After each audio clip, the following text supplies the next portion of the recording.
Alright, so I successfully got the thumb moving. However, the motor for the pinkie had some issues with that. I'm going to have to replace it. So, but I'm pretty happy I got the thumb moving smoothly.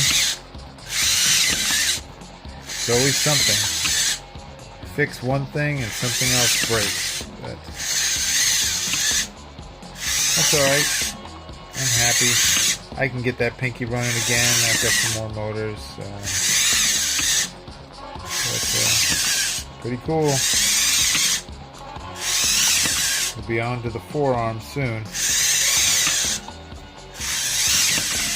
Pretty happy with that movement. Something like this.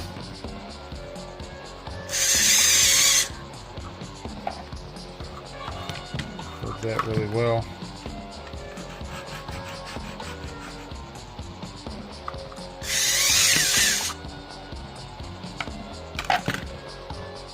There it is.